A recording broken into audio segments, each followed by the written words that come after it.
Yeah, we're just outside the studio. They're putting the finishing touches on it. And I think if I hear them, yeah, that's them. You want to come in with me? Come on. We're about to start the show. Come on over here. You take this seat.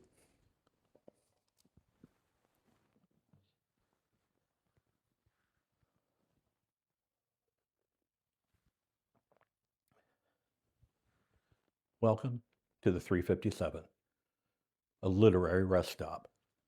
Charlotte Brontë was a 19th century author. Her works include Jane Eyre, Shirley, a Tale, and Villette. Today's story, Napoleon and the Spectre, is from 1833. Sit back, relax, and enjoy. Charlotte Brontë. As I was saying, the emperor got into bed. Chevalier, says he to his valet, let down those window curtains and shut the casement before you leave the room. Chevalier did as he was told, and then, taking up his candlestick, departed. In a few minutes the emperor felt his pillow becoming rather hard, and he got up to shake it. As he did so, a slight rustling noise was heard beneath the bedhead. His Majesty listened, but all was silent as he lay down again. Scarcely had he settled into a peaceful attitude of repose when he was disturbed by a sensation of thirst.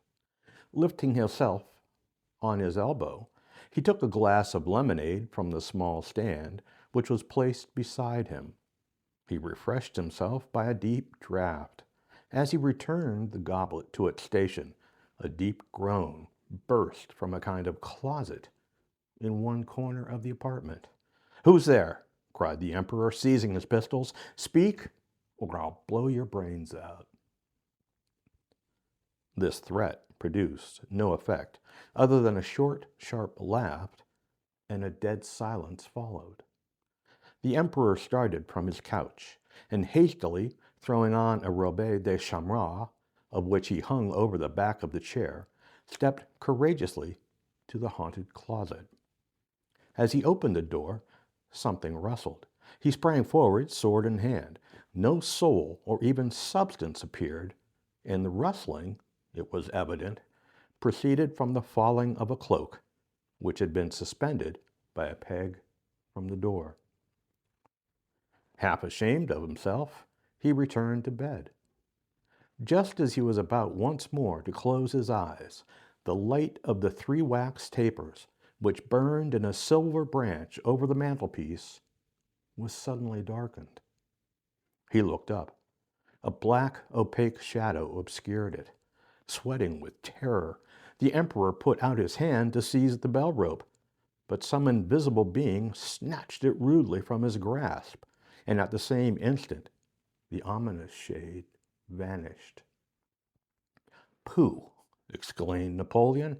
"It was but an ocular delusion." "Was it?" whispered a hollow voice in deep, mysterious tones close to his ear. "Was it a delusion, Emperor of France? No. All thou hast heard and seen is sad forewarning reality. Rise, lifter of the eagle standard, awake, swear of the lily scepter. Follow me, Napoleon, and thou shalt see more." As the voice ceased, a form dawned on his astonished sight. It was that of a tall, thin man, dressed in a blue surtout edged with gold lace. It wore a black cravat very tightly around its neck and confined by 2 little sticks placed behind each ear. The countenance was livid, the tongue protruded from between the teeth, and the eyes, all glazed and bloodshot, started with frightful prominence from their sockets. "Mon Dieu!" exclaimed the emperor. "What do I see, Spectre? Whence cometh thou?" The apparition spoke not, but gliding forward beckoned Napoleon with uplifted finger to follow. Controlled by a mysterious influence which deprived him of the capability of either thinking or acting for himself, he obeyed in silence. The solid wall of the apartment fell open as they approached, and, when both had passed through it, it closed behind them with a noise like thunder. They would now have been in total darkness had it not been for a dim light which shone round the ghost and revealed the damp walls of a long vaulted passage. Down this way they proceeded with mute rapidity. Ere long, a cool, refreshing breeze, which rushed wailing up the vault and caused the emperor to wrap his loose nightdress closer round, and announced their approach to the open air. This they soon reached, and Nap found himself in one of the principal streets of Paris. "Worthy spirit," said he, shivering in the chill night air, "permit me to return and put on some additional clothing. I will be with you again presently." "Forward," replied his companion sternly. He felt compelled, in spite of the rising indignation which almost choked him, to obey. On they went through the deserted street till they arrived at a lofty house built on the banks of the Seine. Here the Spectre stopped. The gates rolled back to receive them, and they entered a large marble hall, which was partly concealed by a curtain drawn across, through the half-transparent folds of which a bright light might be seen burning and dazzling luster. A row of female figures, richly attired, stood before this screen. They wore on their heads garlands of the most beautiful flowers, but their faces were concealed by a ghastly mask representing death's heads. "What is all this mummery?" cried the emperor, making an effort to shake off the mental shackles by which he was so unwillingly restrained. "Where am I, and why have I been brought here?" "Silence," said the guide, lolling out still further his black and bloody tongue.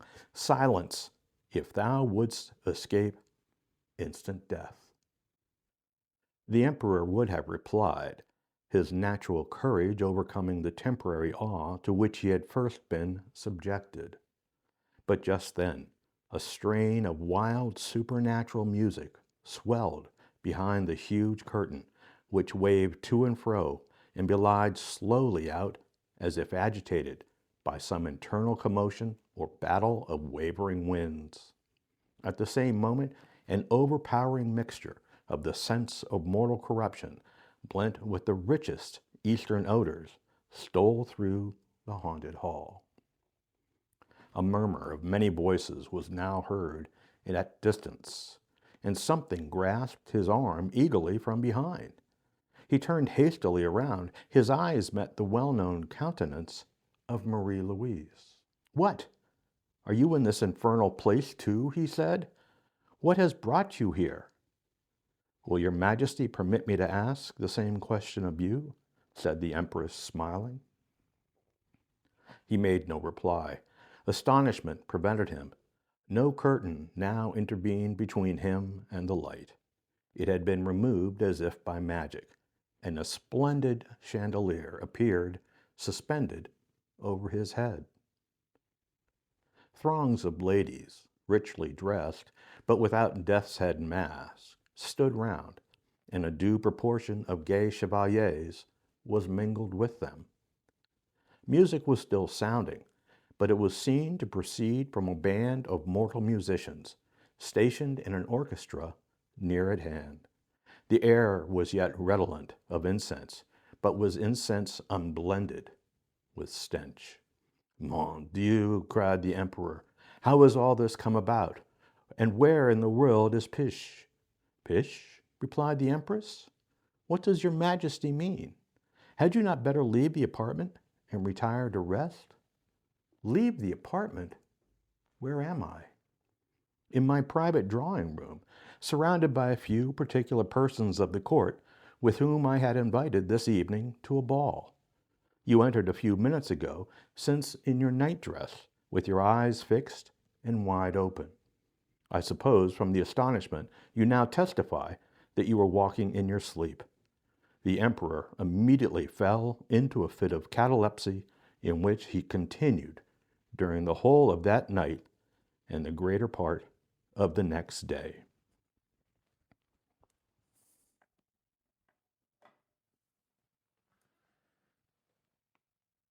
And that was Charlotte Bronte's Napoleon and the Spectre from 1833. Next week, Anton Chekhov's 1889 story, The Bet, will be featured. And we'll see you next time on the 357.